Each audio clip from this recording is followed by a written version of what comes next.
sa femme mettait des choses amples et parlait du djilbab, est-ce que c'est mieux ou pas, je dis, certes, une femme, quand elle sort avec des cheveux cachés, avec un foulard par exemple, et des vêtements amples, au point où on ne voit pas par exemple sa forme, la forme de son corps, ni rien de son corps, on lui dit certes, cette femme est mieux, et beaucoup mieux que celle qui est sortie avec par exemple une jupe qui montre par exemple de ses genoux jusqu'en bas, ou montre ou sortie par exemple avec un tricot qui montre par exemple le début de sa poitrine.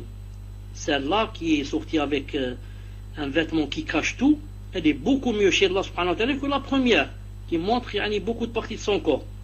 Mais je lui dis, ce n'est pas le vêtement légiféré, c'est pas le vêtement qui ravit Allah subhanahu wa ta'ala à 100%.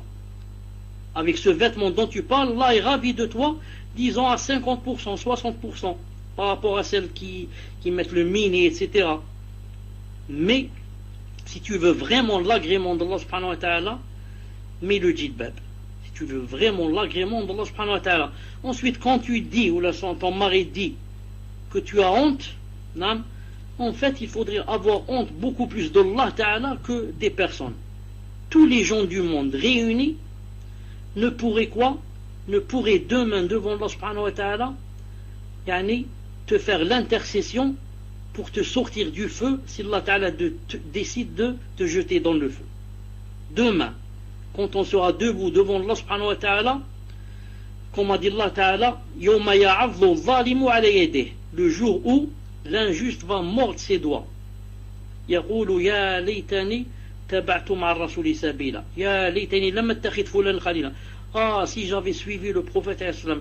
Ah, si je n'avais pas écouté X et Y. Et si je n'avais pas pris X et Y, il a dit comme amis.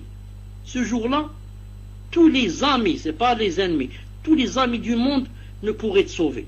Ce jour-là, tu diras, quelle grande faute ai-je fait, subhanallah al-azim. Qu'est-ce que j'ai à voir moi avec X et Y pour avoir honte de lui, et maintenant il ne peut rien faire pour moi. Voilà, j'ai eu honte de X et d'Y et de ma voisine et de mon voisin, mais aujourd'hui, si au moins il pouvait faire quelque chose et me sauver, il ne peut rien. Et même si je lui dis, aide-moi, regarde, je vais être jeté dans le feu. Il me dit, débrouille-toi, moi je t'ai pas dit de me suivre. Pourquoi tu n'as pas mis ce que Allah Ta'ala t'a dit de mettre? Allah Ta'ala t'a dit, fais telle et telle chose, pourquoi tu l'as pas faite? Maintenant, moi, tu viens m'accuser, moi, qu'est-ce que je peux faire? Je peux rien faire. Donc je dis à cette sœur, taqillah subhanahu wa ta'ala, et vis ta vie pour Allah. Ne regarde pas les gens. Ils pourront rien faire pour toi. Et ici, tu as honte d'eux. Qu'est-ce qu'ils peuvent faire au maximum? Ils vont rire de toi. Allah Ta'ala cite dans le Coran qu'ils allaient rire. وَإِذَا مَرُّوا بِهِمْ يَتَغَامَزُونَ وَإِذَا انقلبوا إلى أهلهم انقلبوا فكهين. Il dit, s'ils passent devant des gens, ils vont faire des clins d'œil. Quand ils vont chez eux, ils vont rire d'eux et dire, ceux-là, qu'est-ce qu'ils sont en train de faire? Ils sont en train de... Donc tout ça, ça a été cité dans le Coran. Allah Ta'ala a dit, aujourd'hui, aujourd'hui, ce sont les croyants qui rient des kuffars qui riaient d'eux. Donc maintenant, laisse-les rire, et toi tu vas rire demain d'eux. Choisis. Ou bien c'est toi qui vas rire des gens, et ils vont rire de toi demain, ou bien eux vont rire de toi aujourd'hui, et toi tu vas rire demain. C'est pour ça que toi, quand tu mets le djilbab, tu marches dans la rue, les gens rient, les gens crient, font des clins d'œil, les gens disent des choses, tout ça, dis dans ton cœur, dis, tout ça je le sais, tout ça, ça fait 15 siècles que Allah Ta'ala l'a écrit dans le Coran, et que ça allait arriver. Donc déjà, alhamdoulilah, ça veut dire que je suis dans le droit chemin. Donc alhamdoulilah, donc vous riez de moi, donc c'est moi qui vais rire demain de vous. Donc alhamdoulilah, c'est déjà un statut que Allah Ta'ala m'a donné pour que je sois arrivé au point où on rit de moi. Alhamdoulilah, imagine le contraire. Imagine ma soeur que il y a ta voisine qui a le djilbab qui sort dans la rue et toi tu es vraiment de l'autre côté et c'est toi qui ris d'elle. Tu dis la miskina celle-là, elle porte le djilbab, miskina,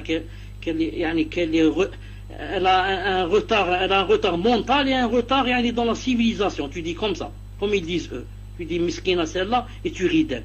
Imagine ça. Donc ce serait vraiment grave et pire. Donc alhamdoulilah que ce sont les gens qui vont rire de toi. Laisse-les rire et demain, comme a dit Allah Ta'ala, quand tu seras adossé dans les divans dans le paradis, et tu vas rire des kuffars, Inch'Allah Ta'ala. Donc Inch'Allah Ta'ala, ne vis pas pour les gens, vis ta vie comme Allah Ta'ala t'a ordonné, pour que demain sois ravi de toi et que tu rentres au paradis. Il laisse les gens maintenant dire ce qu'ils veulent, rire comme ils veulent, laisse-les faire ce qu'ils veulent. Là.